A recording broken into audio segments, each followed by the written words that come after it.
Baik, kembali lagi kita di channel MS19 Officer.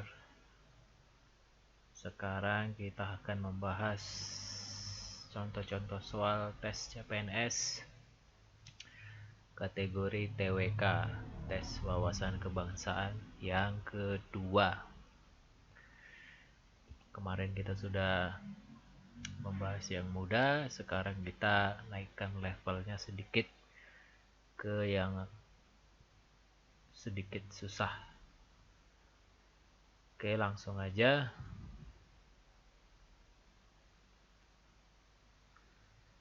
Soal nomor 1. Nasionalisme atau semangat kebangsaan merupakan cerminan dari sila Pancasila yang ke A. Pertama, B kedua, C ketiga, D keempat, atau E yang kelima. Jawabannya adalah C. Sila ketiga, yaitu Persatuan Indonesia. Lanjut soal nomor 2.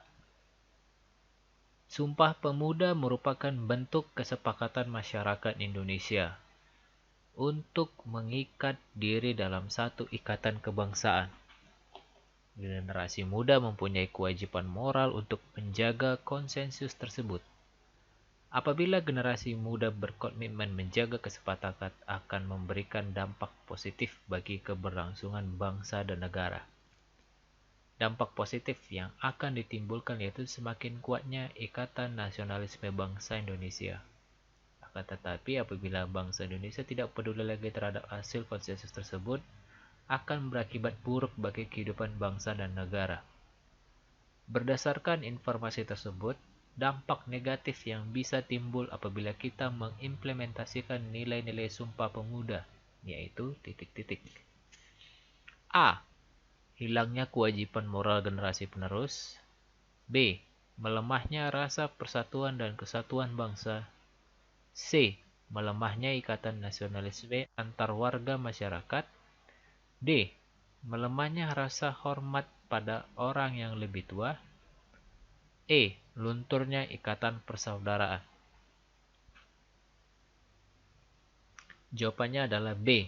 Melemahnya rasa persatuan dan kesatuan bangsa. Jadi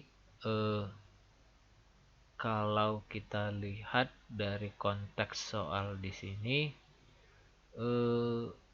satu poin penting yang harus kita lihat adalah pertanyaannya. Jadi kalau soal udah panjang begini, mungkin kalau kita implementasikan dalam ujian, mungkin kita akan habis waktunya gitu.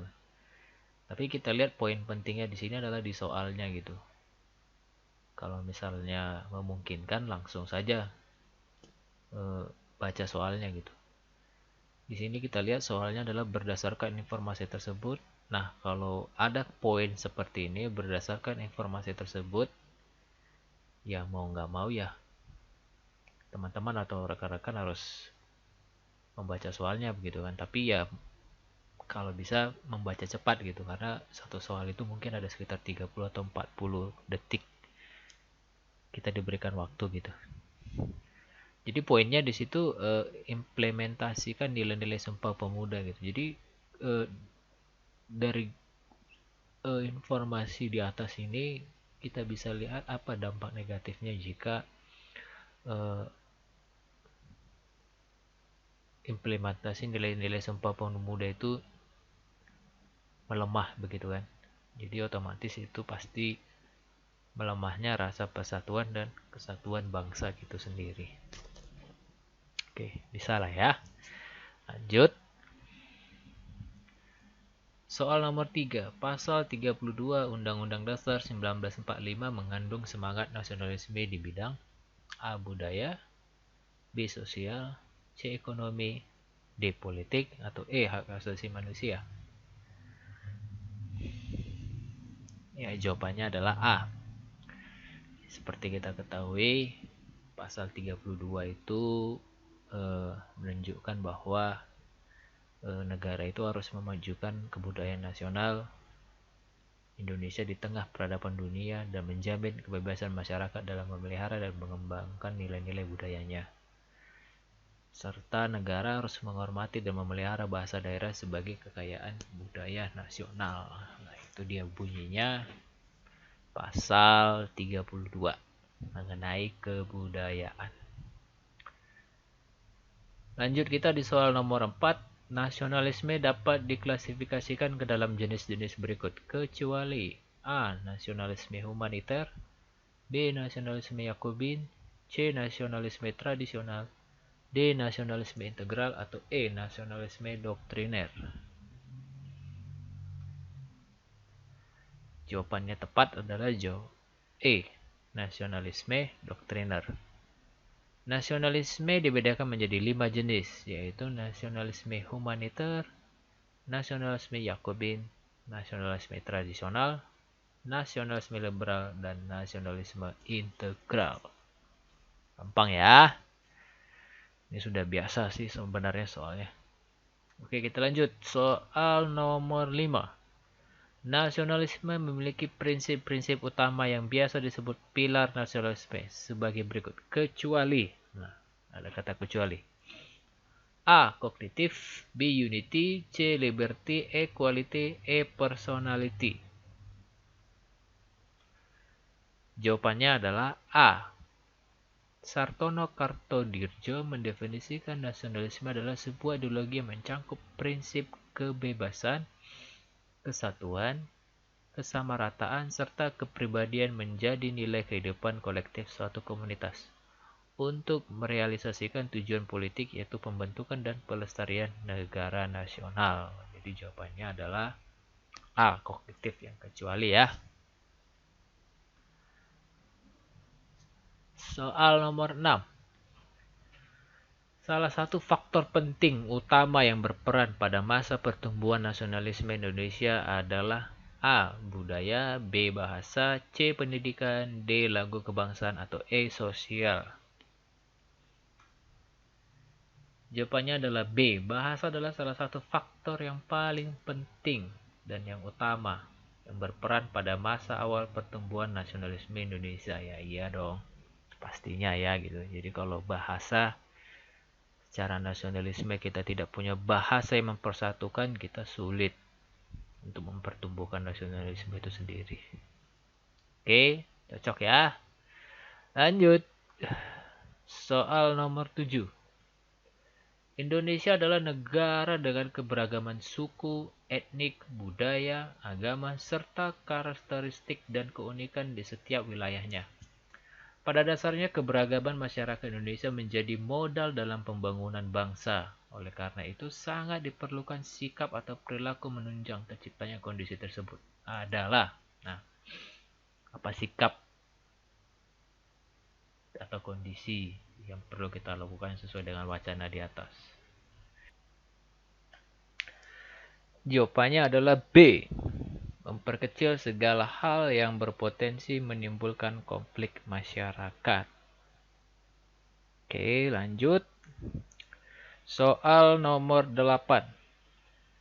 Berikut merupakan perilaku yang dapat menangkal disintegrasi bangsa adalah A. Menjauhkan diri dari sikap diskriminasi, B. Mengembangkan sikap etnosentrisme, C. Menghindarkan diri dari sikap sukuisme, D. Menjauhkan diri dari sikap fanatisme sempit, atau E. Mengembangkan sikap toleransi beragama. Jawabannya adalah B. Mengembangkan sikap etnosentrisme. Disintegrasi merupakan suatu keadaan yang tidak bersatu padu dalam menghilangkan keutuhan garis persatuan dan menyebabkan perpecahan. Jadi di sini di soal nomor 8 dikatakan berikut bukan merupakan perilaku. Jadi yang bukan merupakan perilaku yang dapat menangkal disintegrasi adalah mengembangkan sikap etnosentrisme. Ya bisa ya. Jadi kalau ditanya etnosentrisme itu apa? Etnosentrisme itu merupakan sikap di mana kita kita menganggap kebudayaan kita atau hal-hal yang kita bawa dari sejak lahir itu menjadi hal yang lebih daripada kebudayaan atau hal-hal yang lain. Itu nggak boleh ya. Oke, lanjut. Nomor 9. Nilai utama integritas yang harus dimiliki oleh ASN sebagai pelayan publik adalah A. Kedisiplinan, B. Rasa tanggung jawab, C. Rela berkorban, D. Kepedulian, atau E. Kejujuran. Jawabannya adalah E. Kejujuran. Integritas berkaitan dengan kejujuran. Ya, itu sudah pasti. Oke, lanjut ya. Soal nomor 10. Salah satu alasan ketidakpercayaan masyarakat terhadap pemerintahan Orde Baru adalah A. Pancasila diterapkan sebagai satu-satunya asas. B. Banyak terjadi praktek korupsi, kolusi, dan nepotisme. C. Indonesia dilanda krisis moneter dan moral. D. Indonesia sering menerima kritikan dari luar negeri. Atau E. Indonesia tidak mampu bersaing di pentas dunia. Jawabannya yang B. Banyak terjadi praktek korupsi, kolusi, dan nepotisme. Salah satu alasan ketidakpercayaan masyarakat terhadap pemerintah Orde Baru adalah banyaknya terjadi praktek korupsi, kolusi, dan nepotisme. Oke, baik. Terima kasih atas waktunya. Sekian dulu untuk 10 soal yang bisa saya bagikan buat teman-teman dan rekan-rekan sekalian. Semoga bisa bermanfaat dan bisa menjadi pegangan atau pembelajaran buat teman-teman sekalian yang ingin menjadi seorang ASN. Dan jangan lupa like, share, and subscribe channel MS Officer. Dadah!